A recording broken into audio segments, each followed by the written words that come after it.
Hoy vamos a platicar de la enfermedad diarreica aguda en el adulto.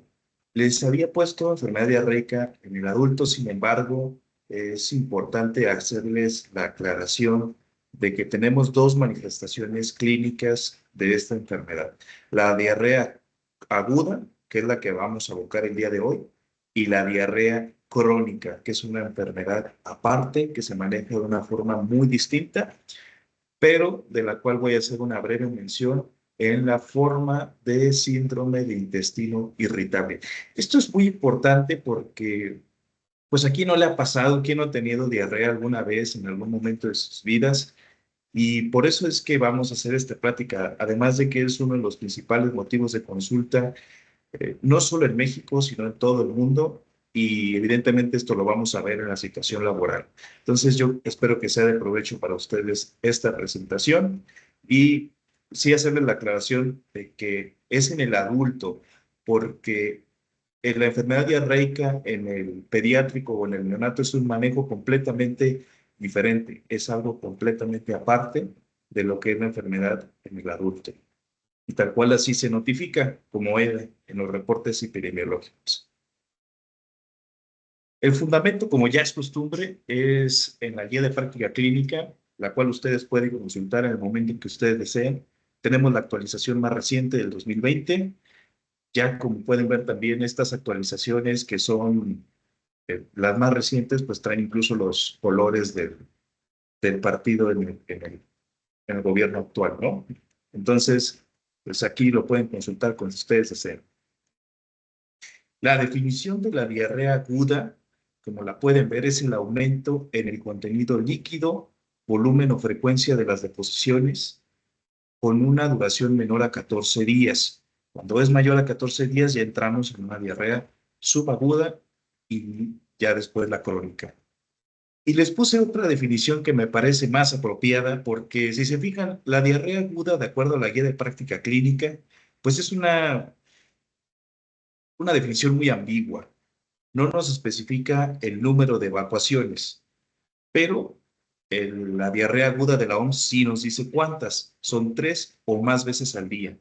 Todo lo que sea mayor a este periodo de tiempo se considera diarrea. Además, de acuerdo a la actualización que hay en la GPC, la Guía de Práctica Clínica, pues aquí no nos dice que tenga que ser una, unas evacuaciones que sean líquidas o sueltas, sino que nos da como esa abertura a decir que independientemente del contenido, si es líquido o si es un volumen aumentado, pues ya es una diarrea, ¿no? Y lo de la OMS sí nos especifica que tienen que ser sueltas o líquidas. Por eso les puse ambas para poder ejemplificar, porque creo que se complementan muy bien. Ahora, ya hablando de la etiología y la epidemiología, como les he estado comentando, la etiología es el origen de una enfermedad y la epidemiología se refiere a los datos estadísticos de la misma. Pues tenemos que la diarrea aguda generalmente es de origen infeccioso. Sin embargo, hay otras causas, como pueden ser los efectos adversos a medicamentos. Hay medicamentos que pueden producir diarrea, medicamentos que le pueden dar, por ejemplo, para la gripe, pueden llegar a producirlos. También enfermedades gastrointestinales, porque ojo, hablar de una diarrea es hablar de una enfermedad en específico, pero hay otras enfermedades gastrointestinales que pueden generarnos diarrea sin que sea diarrea. Sí que suena un poco de revuelto, pero en realidad su explicación más a detalle se las voy a dar a continuación. También hay enfermedades endocrinológicas que nos pueden generar diarrea y, bueno, la causa más frecuente, como vimos, si bien es de origen infeccioso, en realidad dentro de todos los agentes etiológicos como los virus, bacterias, parásitos y hongos, el más frecuente es el de la etiología viral. Y la guía de práctica clínica nos menciona también que tenemos aquí dentro de estos agentes virales al Vibrio cholerae, que es el cólera, el que causa la mayor incidencia a nivel mundial. Aquí en México tenemos muchos casos de cólera, desgraciadamente, se da por agua contaminada. Y algo importante también, y yo creo que está muy infradiagnosticado, es el número de casos reportados por el Vibrio cholerae, ya confirmados a nivel mundial, son entre 1.300.000 y 4 millones. Esto de acuerdo a un dato de la OMS de 2019. Y también el número de funciones es importante. Aquí vemos que pueden morir entre 21,000 y 143,000 personas al año, de acuerdo a este año que se estadísticó. Y bueno, algo también que considero relevante es que a nivel mundial somos 7,000 millones de personas, o vaya, más de 7 billones, y de estas más de 7 billones, que nos estamos acercando más a los 8, pues tenemos 2 billones de personas que no cuentan con agua potable y que por el contrario están contaminadas por heces. Esto pasa mucho aquí en México también. Y hablando de esto, pues tenemos los factores de riesgo. Como ya vimos, tenemos dos distinciones importantes, las diarreas que son de origen infeccioso y las diarreas que no lo son. No hay que cometer el error de pensar que todas las diarreas son sinónimo de infección. Los factores de riesgo que tenemos, uno de los principales son el agua y los alimentos contaminados. Pero ojo, aquí cabe resaltar que no se refiere únicamente a los alimentos que consumimos en un restaurante o, por ejemplo, aquí en el comedor, sino también aquellos que consumimos en casa. Y les puse el ejemplo de las verduras que vemos en pantalla, porque, vaya, a ¿a cuántos no les ha pasado que compran fruta del supermercado y a lo mejor, pues, no se lleva el proceso adecuado, ¿no? El proceso adecuado de desinfección. Ah, voy a agarrar una manzana y le voy a poner un poquito de agua. Bueno, pues eso no es lo correcto. Lo correcto es desinfectarlos de forma apropiada, colocarlos en un recipiente, ya sea de metal, plástico, cualquier otro material, y colocar también un desinfectante. Hay unos que venden en gota y que son los que se recomienda colocar durante el proceso de desinfección, dejarlo ahí durante 10 minutos y ya después preparar los alimentos. Eso es lo correcto. Entonces, no hay que cometer el error de consumir alimentos que sean comprados en el supermercado, en el mercado de abastos o donde sea, sin hacer un proceso de desinfección apropiado. Esto nos va a ahorrar muchísimas enfermedades gastrointestinales que, como vimos, son una causa de la diarrea, pero no es la única. Tenemos también la higiene deficiente y aquí puntualizar el lavado de manos. Como ustedes saben, de acuerdo a nuestro plan de capacitación anual, pues tenemos también la higiene del personal y salud en el trabajo. Pues aquí resalto la parte del lavado de manos, como ustedes también ya saben, es de una duración entre 40 y 60 minutos, digo, perdón, entre 40 y 60 segundos, discúlpenme, según la OMS, y esto nos va a ahorrar hasta un 30% según la guía de práctica clínica de infecciones diarreicas por una causa infecciosa. Y finalmente, otro factor de riesgo es el viaje al lugar endémico. Por ejemplo, ustedes viven en Querétaro, pero de repente pueden tener familia porque son originarios de Veracruz, de Tabasco o de alguna otra zona del país que son más tropicales. Bueno, ahí probablemente vayamos a tener otro tipo de patógenos que nos van a enfermar, lo que se conoce como la diarrea del viajero.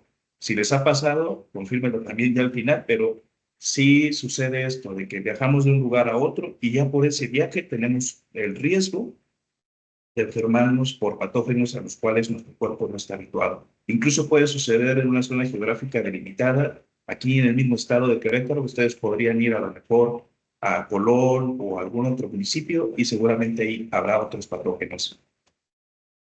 Ahora, hablando de la etiología y la presentación clínica, bueno, ya enfocándonos en las causas infecciosas, que es lo que más nos interesa de las diarreas, pues tenemos, de acuerdo a los síntomas, signos y síntomas, los agentes más probables. Les hice una comparación porque, pues, les puse tal cual la tabla de la guía de práctica clínica para que vean que tenemos una complejidad de acuerdo a los diferentes agentes infecciosos. Uno de los que más se mencionan es, por supuesto, la Escherichia coli, que no podía faltar, pero también tenemos otros como la Salmonella, tenemos también la Giardia lamblia y también tenemos entamueba, que es un viva, un parásito. Entonces, pues aquí están algún resumen en la parte derecha de lo que va a ser cada una de las presentaciones clínicas. Diarrea crónica, como ya lo mencionamos, más de 15 días es una diarrea subaguda, más de 21 ya sería una crónica. Bueno, pues los agentes principalmente son parásitos y giardia. Aquí tenemos algunos y después vemos a la parte de la sangre que es visible en heces. A eso le vamos a llamar, y ojo con esto, porque esto se le va a llamar disentería. Esto es definitivamente bacteriano. Cuando tenemos sangrado en heces, que sale muy oscura, el paciente nos refiere que es muy fétida, pero que también principalmente es con sangre, pues ahí vamos a sospechar de bacterias. Y aquí este dato cambió de acuerdo a la guía de práctica clínica anterior. A nosotros, de hecho, yo cuando estaba en formación me enseñaron que la fiebre era principalmente bacteriana. Cuando una persona tiene diarrea y fiebre, pensamos más en bacterias, pero ahora sabemos que no. Y también importante considerar que esto de que ahora sabemos que no es porque, pues, así como nosotros evolucionamos, pues los agentes patógenos, las bacterias, los virus evolucionan de una manera increíblemente rápida. Entonces, es por eso que también estos datos epidemiológicos y de manifestaciones clínicas cambian. Bueno, de acuerdo a esto, la fiebre puede ser un dato de hasta un 55%, sí un poquito más, de bacterias y un 45% de causa viral. Entonces, ahí estaría, cuando tenemos fiebre, esa estadística. Un poquito más de bacterias y un poquito menos de virus, y aquí tendríamos que preguntarle al paciente otras cosas que vamos a abordar más adelante. Dolor abdominal es un dato también de una infección bacteriana. El dolor abdominal que tiene esas sanguinolentas, como ya lo mencionamos, también es algo que nos indica una infección por bacterias. Y aquí resalto la salmonelosis. La salmonelosis tiene un periodo de incubación relativamente corto. Sin embargo, la manifestación clínica pues puede llegar a evolucionar de tal grado que podemos tener esas sanguinolientas ya transcurridos los 10 o los 15 días. Desgraciadamente es estas infecciones que no se van a autolimitar y es preferible cuando hay sospecha dar el antibiótico específico para salmonela. También tenemos ahí dentro de este dolor abdominal ya más severo con esas sanguinolientas, la shigella, repito, es ya cuando ha evolucionado mucho y no se le dio antibiótico de forma apropiada. Luego también tenemos a las manifestaciones que son con náusea y vómito. Ojo, podemos tener fiebre, dolor abdominal, náusea y vómito, y ahí estaríamos hablando más una auscultación, es decir, cuando yo les pongo el estetoscopio para escuchar su abdomen, y detecto inflamación de algo que se llama enterocolitis. Hay diferentes grados, pero generalmente cuando tenemos náusea y vómito es porque tenemos estas enterotoxinas, que no es más que una proteína que despliega una bacteria, ¿no? Como las enterotoxinas por el Escherichia coli. Bueno, aquí la etiología también nos indica principalmente que sea bacteriano. Cuando un paciente tiene diarrea y aparte te refiere náusea o vómito, bueno, sospechamos más de un agente bacteriano. Si a eso le sumamos fiebre, pues aumentan las probabilidades y así nos vamos estadificando. Y bueno, eso sería el resumen de este gran cuadro, que también es un resumen de toda la información que está desplegada sobre estos temas de infecciones que causan diarrea. Me voy a regresar un poquito para puntualizar esta parte. Como vimos, el Vibrio cholerae es un agente viral. Esto casi no nos lo menciona como a mí me gustaría que mencionara la guía de práctica clínica, porque la misma guía es la que te dice del cólera. Pero bueno, vamos a continuar. Otras causas de diarrea. Como vimos, no todo es infecciones. Hay dos grandes grupos de diarrea, las que son de etiología infecciosa, o sea, de origen infeccioso, y las que no lo son. Y dentro de estas que no lo son, tenemos a tres grandes grupos. La intolerancia a la lactosa, ¿quién no va a padecer eso? Todos a lo largo de nuestra vida, en algún momento vamos a tener un déficit de la enzima lactato deshidrogenasa. Y eso es lo que nos va a causar la intolerancia a la lactosa. Hay quienes nacen con esto y bueno, pues ya saben que si comen algo con lactosa, pues ya van a tener ese cuadro de diarrea. Otro, y aquí ojo con esto porque lo voy a resaltar muchísimo, es la ingesta previa de antibióticos, algo que es súper dañino para nuestra microbiota, nuestra flora intestinal, también como se le ha llamado muchas veces, pues es la ingesta de antibióticos. Como ustedes saben, pues también tenemos dentro de nuestros intestinos, dentro de nuestro cuerpo, pues agentes bacterianos que nos ayudan al proceso de digestión y absorción de los alimentos, de los nutrientes. Entonces, cuando nosotros damos antibióticos, pues hay que hacerlo con mucho cuidado. Aquí es donde resalto la importancia de de acudir a un doctor o acudir con un médico para que podamos hacer esa evaluación y determinar si realmente es necesario el ingerir antibióticos. Si usted tiene un antibiótico en casa y tiene diarrea, pues por favor no se automediquen porque eso puede generarles que se les cause más diarrea o quitársela y después generar resistencia y que el cuadro sea peor. Entonces, muy importante evitar estos antibióticos cuando no son necesarios. Recuerden esta tabla. Si usted tiene sangre en heces, fiebre, dolor abdominal, pues entonces probablemente sí sea bacteria y se beneficie.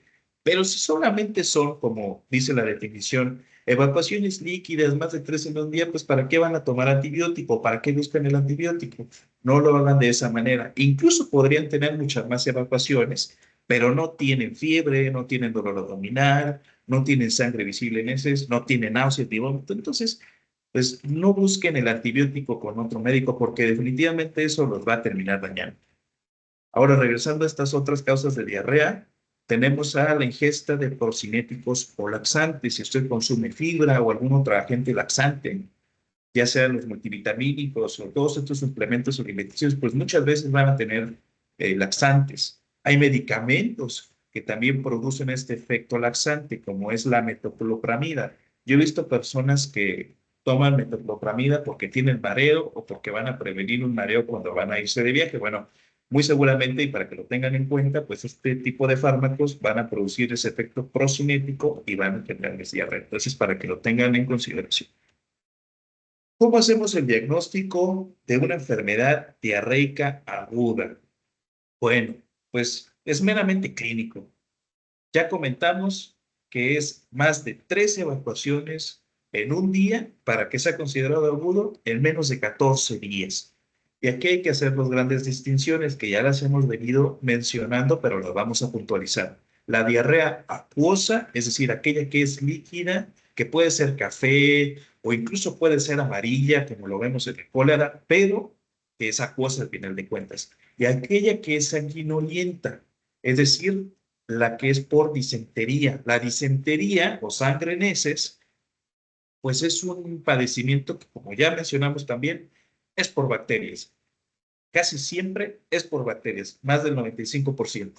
¿Y cómo se va a manifestar clínicamente un cuadro diarreico? Bueno, pues dentro de esas 24 horas tenemos ese aumento de las evacuaciones, puede ir acompañado de náusea o de vómito. Aquí muchas veces los pacientes nos refieren náuseas por otras cuestiones. Muchas veces esta náusea es un efecto ya somatizado, un efecto psicológico de ciertos padecimientos o incluso fobias. Entonces también hay que hacer ese interrogatorio de una forma pues ya más afilada para poder distinguirlo. Pero bueno, también es una manifestación clínica. Y el dolor abdominal, que si se presenta, tenemos que sospechar más en un agente infeccioso bacteriano. Ahora, para hacer el diagnóstico de una enfermedad diarreica aguda, hay criterios para pedir un estudio que es importantísimo en ciertos cuadros especialmente graves. ¿Cuándo vamos a pedir este estudio que es el cultivo en heces o el coprocultivo? Bueno, cuando tenemos estas evacuaciones con sangre, es decir, en una disentería, cuando dura más de 72 horas y no hay disminución de la diarrea, o cuando, que también va de la mano, tenemos ya una deshidratación moderada a grave.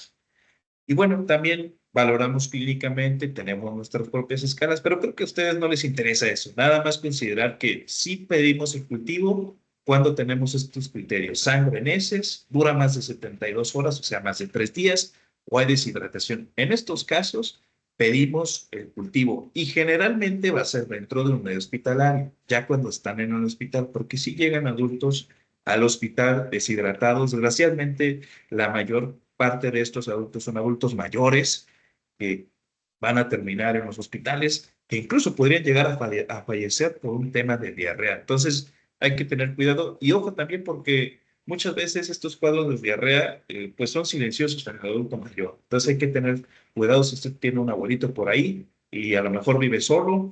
Híjole, pues hay que llamarle, hay que preguntarle también cómo está. Y esta parte de la diarrea puede pasar muy desapercibida y desgraciadamente es una causa frecuente de fallecimiento en el adulto mayor, y lo he visto aquí en Querétaro. Ahora vamos a hablar del tratamiento específico de acuerdo a los patógenos que tenemos, principalmente bacterianos, es decir, qué medicamento le damos a ustedes cuando presentan una diarrea. Bueno, en una shigelosis, vamos a sospechar cuando tenemos cuadros en una comunidad ya muy concreta. Por ejemplo, me dicen de La Piedad, fíjate que yo tengo, doctor, tengo, Brando, un cuadro de diarrea, tengo dolor abdominal, tengo fiebre, y bueno, ya lo evaluamos y lo confirmamos. Y también me dice esa persona que gente que es su vecina o sus mismos familiares, pues también tienen diarrea. Bueno, aquí vamos a sospechar en una shigelosis. ¿Y qué medicamento damos? Damos el ciprofloxacino únicamente 3 días o la ceftriaxona, la famosa ceftriaxona que muy inyectada está en los consultorios anexos a farmacia. Generalmente, pues sí, es la que más inyectan para temas de infecciones bacterianas en la garganta, pero bueno, es otro tema. Luego tenemos a la salmonela, algo muy frecuente aquí en Creta. La vía de transmisión es la vía fecal oral. Y vía fecal oral, pues no nos referimos, perdón por la expresión, pero a que literalmente nos llevemos ese a la boca. Como ya comentamos, un factor de riesgo es no lavarnos las manos. Si nosotros vamos al baño y no nos lavamos adecuadamente las manos, pues muy seguramente, pues sí vamos a estar haciendo esta transmisión. Entonces, si esto le sumamos la preparación de alimentos o la manipulación de alimentos, un tip que les voy a dar es no compren mariscos o pescado que estén exhibidos al aire libre. Eso es malísimo. Generalmente es cuando más tienen salmonela. Entonces, pues aquí si ya tienen esos síntomas que ya mencionamos, como la fiebre, el dolor abdominal, y pues que la diarrea incluso puede ser con algunas gotitas de sangre que van a ser imperceptibles. Aquí generalmente nos dicen que hay diarrea, pero que es muy oscura. Bueno, pues ahí vamos a sospechar de salmonela. Y el antibiótico que más se recomienda es el ciprofloxacino. La Escherichia coli, pues también adquirida en la comunidad. Esto, la Escherichia coli se da también en brotes, generalmente en restaurantes, y de repente vienen todos ustedes aquí al consultorio a decirme que tienen diarrea, pues yo sospecharé de Escherichia coli. O días después, si se presenta el mismo cuadro, pues sospecharé de salmonela, pero pues siempre haciendo esa evaluación clínica que les mencioné. Aquí sí nos menciona el Vibrio cholerae. Miren, sobre el cólera, es sobre todo en agua contaminada. Algo que nos indica mucho que se trata de cólera es que las evacuaciones sean color amarillentas. En la salmonela también sucede algunos días así, pero principalmente en el cólera y a los pocos días. Al primero o segundo día del cuadro diarreico ya tenemos las evacuaciones amarillentas. Y bueno, en este caso vamos a dar la doxiciclina o la citromicina. La yardiasis entamoeba, aquí damos el metronidazol, igual que en el Clostridium difficile. El Clostridium difficile es el que más vemos en los hospitales. Como ustedes ya ven, el dato epidemiológico, pues es nosocomial. Nosocomial significa hospital y lo vemos en personas que fueron operadas porque le quitaron una hernia, o tal vez perforaron levemente el intestino o tenía oclusión intestinal. Bueno, en esos pacientes que son operados en los hospitales, vemos muy frecuentemente cuadros infecciosos por Clostridium difficile, que si no se detecta y se sospecha a tiempo, pues, y no le damos el metronidazol, que es el antibiótico de elección, pues seguramente se va a agravar ese paciente y puede llegar también a fallecer. Y pues tenemos otros tres que son los Bacillus ceus, el Staphylococcus aureus. Fíjense qué importante que esté aquí. Se transmite por pasteles o mayonesa. Este de Bacillus ceus, me voy a revisar un poquito, lo vemos también en casos de sushi. De hecho, ahí lo menciona. Comí o ingerí sushi. Bueno, ahí podemos sospechar o de salmonela, de acuerdo a los días de la manifestación de los síntomas, o en el Bacillus cereus. Y de Campylobacter, el pollo mal cocido, y damos acitromicina. Ahora, aquí tenemos estos fármacos que ya vimos, pero para que ustedes los identifiquen en sus cajitas, sus respectivas presentaciones para vía oral. Tenemos la doxiciclina de 100 miligramos, la citromicina de 500, el flagenase, que también damos muchísimo para los cuadros o las detecciones en los copros parasitoscópicos de diferentes parásitos. Hemos visto incluso aquí que es muy eficaz, Flagenase 400. Y también tenemos el ciprofloxacin. Ahora, me voy a regresar un poquito. El tema del flagenase. El flagenase es un metronidazol compuesto. Se da para infecciones tanto parásitas como bacterianas. También lo podemos hacer con otros antibióticos que sirven para matar parásitos.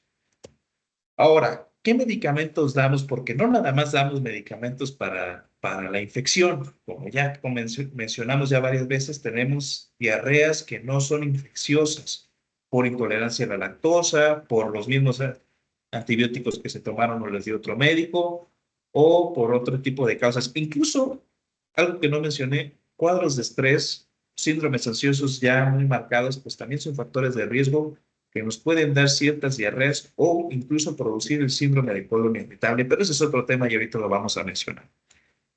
Y para estos casos, ¿qué medicamentos damos? Damos medicamentos principalmente para las náuseas, para disminuir la diarrea, como la loperamida, el pomicino dimenhidrinato, que sería el componente activo. También tenemos el difenidor, que damos muchísimo, y el Pepto-Bismol. Algo que ustedes nunca deben de tomar en una diarrea es la metoclopramida. Es un medicamento que incluso he visto muchas recetas de médicos que lo dan, pero la guía de práctica clínica es muy clara y ese medicamento no se debe de dar porque tiene un efecto procinético. Es decir, sí te va a quitar las náuseas, pero por lo que fuiste que fue la diarrea lo principal, pues se va a incrementar. Entonces hay que tener cuidado con este tipo de medicamentos. Y lo único que les puedo recomendar es que si no se quitó la diarrea, pidan otra opinión, porque a veces se dan fármacos que no se deberían de dar. El Pepto-Bismol, el Pepto-Bismol es un medicamento que podemos llegar a dar siempre y cuando no tengamos un caso de una infección bacteriana grave o un sangrado de tubo digestivo. ¿Por qué? El bismuto es un compuesto que produce que las heces se oscurezcan. Entonces, si lo vamos a dar, lo tenemos que dar con mucho juicio y con mucho cuidado. Desgraciadamente veo que se da muchísimo en las farmacias, el que tú puedes llegar y comprar el Pepto-Bismol. Bueno, pues nos puede dificultar el trabajo si después se complica. Por favor, el Pepto-Bismol, si ustedes lo van a comprar, no hay tanto problema porque ustedes están jóvenes, están en general con buen estado de salud. Pero en un adulto mayor, dar Pepto-Bismol es malísimo, porque aquí hay muchísimo riesgo de que tengamos una úlcera gástrica, que las heces sean oscuras, que no haya como tal una diarrea tan prominente y les dan Pepto-Bismol, bueno, pues eso nos puede dificultar mucho el diagnóstico. Y si bien se puede hacer un cultivo en heces, que ya lo mencionamos, pues a veces pues se tarda mucho en hacer el diagnóstico apropiado. Entonces, Pepto-Bismol, con mucho cuidado, solo en adultos que sean sanos. Y todos estos medicamentos son para adultos. No hay que dárselos a nadie que sea menor de 12 años. Y aquí tenemos un resumen de todo lo que tenemos que considerar, pero que nos orienta a actuar de acuerdo a la diarrea. ¿Qué medicamentos le vamos a dar? Pues ya vimos que tenemos que evaluar pues todo lo que comprende al paciente, empezando por cuándo inició su diarrea, cuánto tiempo tiene con diarrea, qué tan acentuada está esta diarrea, si hay dolor abdominal, si tenemos también deshidratación, siempre revisamos signos vitales como lo es la temperatura, si hay datos clínicos de deshidratación, pues revisamos la presión arterial. Esto es importante porque muchas veces a lo mejor se pregunta, ¿por qué no me revisa la presión? ¿Por qué no me revisa con el pulso oxímetro? Bueno, pues no estoy viendo que tengas palidez de momentos, tus mucosas orales están bien hidratadas, estás coherentemente hablando conmigo, no te ves un bolito, bueno, pues no me indica que puedas tener una deshidratación y por lo tanto una hipotensión. Entonces, lo más importante sería revisar la temperatura. Y pues regresando a este algoritmo, si no es infeccioso, tratamos los síntomas. Si sí es infeccioso, bueno, pues damos la distinción entre bacterias y virus. Si tenemos fiebre, dolor abdominal, náusea y vómito, y aparte hay disentería, bueno, pues tenemos que darle antibióticos, si no, no. Y en caso de que sean virales, damos tratamiento sintomático, indicamos hidratación y pues que en caso de altos del alma hay que regresar a consulta. Y ya regresando con esto más específico, si la diarrea es del viajero, pues sospechamos también en agentes que ya mencionamos. Si es en el hospital, pues le dejaremos a los que estén encargados del área darles el tratamiento apropiado. Si persiste por más de 7 días la diarrea, sí valdría muchísimo la pena regresar a consulta porque no es normal tener diarrea, así como no es normal tener dolor de cabeza. Si usted tiene algún síntoma de estas enfermedades que se hacen como habituales, pues no la considere normal porque tal vez tengamos otro problema. Y algo que también les quiero mencionar y que menciona la guía también es que tenemos que considerar que el paciente o nuestro paciente puede tener algo más grave de fondo y no simplemente diarrea. En pacientes con VIH, por ejemplo, hay diarreas crónicas recurrentes y sí tenemos fiebre y sí tenemos también disentería. Bueno, en ellos tenemos que sospechar, en esos pacientes que presentan una diarrea ya de mayor duración, pues que tengamos otro tipo de infecciones o inmunocompromiso como es el VIH, pero también podría ser otros parásitos o otros agentes infecciosos que no sean parásitos, como lo mencionaba. Y bueno, pues ya considerar importante que en el caso específico de Clostridium difficile, pues sí hay que dar antibióticos más potentes. Ahora ya vamos a terminar esta parte de la diarrea aguda. Como ven, es algo muy complejo, se los quise resumir, pero sin dejar de lado nada importante. Yo creo que esto es lo que más puede ser de utilidad para cuando ustedes tengan dudas sobre qué probablemente sea lo que tengo, qué agente infeccioso tengo.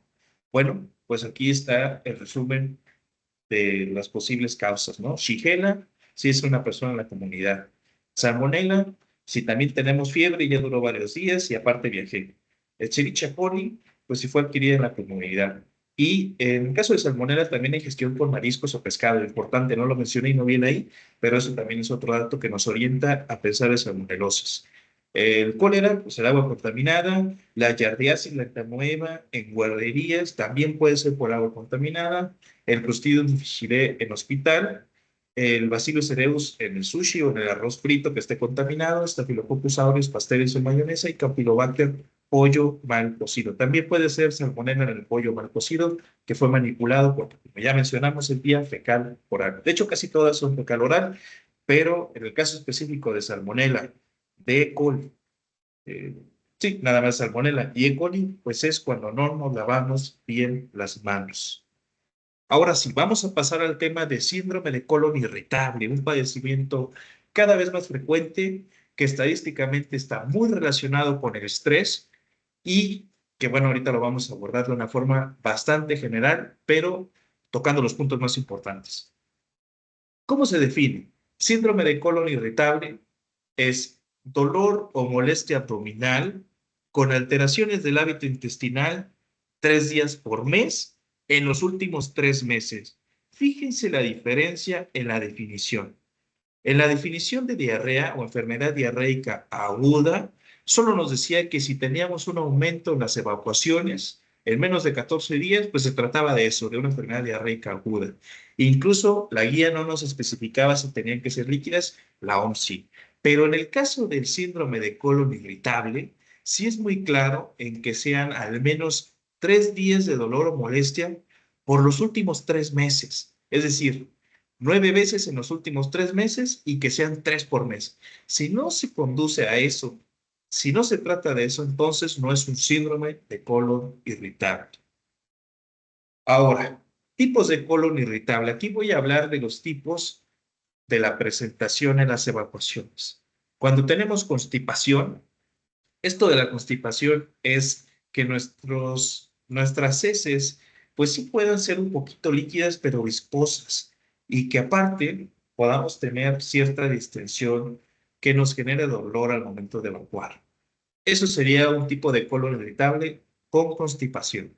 Ahora, otro sería el colon irritable con diarrea como tal, es decir, se producen ese aumento de las evacuaciones, generalmente líquidas, y que van a durar más de 24 horas. Y el colon mixto, donde sí hay esa inflamación y tenemos diarrea. Y dentro del colon irritable hay que hacer la distinción con dos padecimientos importantísimos que casi no son diagnosticados porque no son conocidos, pero que sí hay en la práctica clínica y que si nosotros los médicos los pensamos, ustedes también lo pueden llegar a pensar, los pueden sugerir a los médicos y les puede ahorrar muchísimo en complicaciones. El colon irritable, que está relacionado con un padecimiento autoinmune que se llama enfermedad de Crohn, que es muy complejo y abarcaría para otro tema. Y aparte de la enfermedad de Crohn, otro padecimiento que se llama colon o megacolon tóxico. Entonces, pues son esos dos grandes grupos de enfermedades y pues que ya tienen que ser completamente tratados por un especialista. Incluso se hacen colonoscopías o endoscopías, dependiendo del caso que sea, procesos algo invasivos donde se mete una cámara dentro de su boca o bien a través de la vía anal para poder hacer el diagnóstico y se toman biopsias. ¿Cómo sucede el síndrome de colon irritable? Bueno, hay dos teorías que incluso pueden coexistir. Y digo teorías porque en realidad no ha habido los estudios suficientes para poder hacerlo, a pesar de que es algo que es muy frecuente. Bueno, la principal es que se produzca una fermentación muy grande por bacterias que estén en nuestro colon, que produzcan a su vez esa distensión, como vimos en el caso de la que sea el colon irritable por constipación o mixto, y bueno, que estas bacterias produzcan esa inflamación por aumento de qué? Del dióxido de carbono o del metano, o incluso de ambos, que generalmente sí es así. Comemos algo, se fermenta por bacterias en nuestros poros que nos ayudan a la digestión y se produce más dióxido de carbono y metano. Y la otra teoría es que exista una elevación en ciertos sustratos, en ciertas moléculas, que nos produzcan células más grandes, células del intestino, y que esas células más grandes, pues, sean difíciles de que lleven a cabo su proceso de digestión y de absorción de los nutrientes. Entonces, pues ya ustedes son químicos, muchos de ustedes son químicos, entonces pues sabrán incluso mejor que yo cómo se produce el proceso de ósmosis. Pero a grandes rasgos es eso. La célula se vuelve más grande, no absorbe adecuadamente algún nutriente y pues se presenta en forma de inflamación y diarrea. Síntomas comunes del colon irritable, que como ya mencionamos y me voy a regresar, es dolor o molestia abdominal en más de 3 días en un mes por los últimos 3 meses. Bueno, ¿qué se presenta? Esta distensión abdominal sería algo característico, flatulencia excesiva, es decir, que salgan gases, dolor abdominal o molestia abdominal, inflamación que va relacionada con la distensión. A veces no se... Distensión es que el abdomen se infle como globo. Pues a veces no sucede así. Hay personas que incluso son obesas y pues, es difícil. Los que tenemos ya pancita, pues es difícil que se note mucho la distensión de una forma tan clara. Pero bueno, sobre todo en una obesidad ya más pronunciada. Y algo también fundamental es la motilidad alterada, que tal vez aquí me gustaría mencionarles, cuando hablamos de constipación, pues podemos hablar también de estreñimiento. No lo mencioné, pero vaya, sinónimo de constipación sería el estreñimiento. Entonces puede haber periodos de estreñimiento y periodos de diarrea. Y si hay ambas cosas y cumplen los criterios de tiempo y de frecuencia, pues ya estaríamos hablando de un colon irritable. ¿Y cómo lo vamos a clasificar? Pues tenemos nada más para conocimiento general algo que se llama criterios de Roma 2. Esto es porque había unos criterios de Roma 1. Incluso ya hablamos en los 4, pero los que usamos actualmente son Roma 2. Y pues ya nada más para conocimiento se los dejo ahí, pero en realidad es lo que usamos para clasificar ya de una forma más fina el síndrome de colon irritable y en base a esto dar nuestro tratamiento. ¿Qué medicamentos damos? Bueno, como en realidad no tenemos, y cuando se presenta un síndrome de colon irritable, la causa en la clínica, porque se tienen que pedir estudios, pues en la primera consulta damos estos medicamentos. Si hay dolor, damos butilirocina, así a grandes rasgos. Si hay inflamación, damos la trimobutina o la simeticona, incluso podríamos dar ambos. También el Nesajar, pero este contiene pinaverio. Bueno, ambos son para esa inflamación, distensión o que siento muchos gases. Bueno, damos estos medicamentos. Y cuando hay constipación o estreñimiento, que sería un sinónimo, pues damos el Plantagocilium. ¿Qué es esto del Plantagocilium? Pues es un ablandador de heces. Les puse este como ejemplo, en realidad hay más, pero el Plantagocilium es uno de los más nobles y de los más usados. Y bueno, esto sería todo por el día de hoy. Espero que les haya sido de utilidad, que esta plática sea muy nutritiva. Algo importante que también se me pasó mencionarles es que en estos periodos de calor es cuando vemos más diarreas. ¿Y por qué sucede? Bueno, porque estas bacterias o estos virus se transmiten de una forma más fácil, se multiplican de una forma más fácil que en un ambiente refrigerado.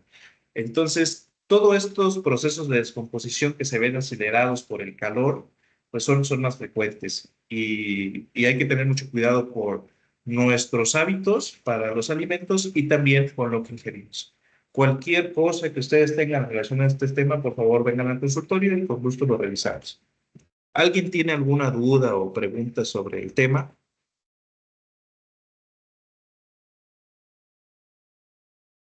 Ninguna, doctor. Muchas gracias. Ok, muy bien. Pues entonces doy por terminada aquí, a ver, dejamos de compartir y pues que tengan un excelente viernes y buen fin de semana. Ah, Gracias. sí, a ustedes también. Hasta luego.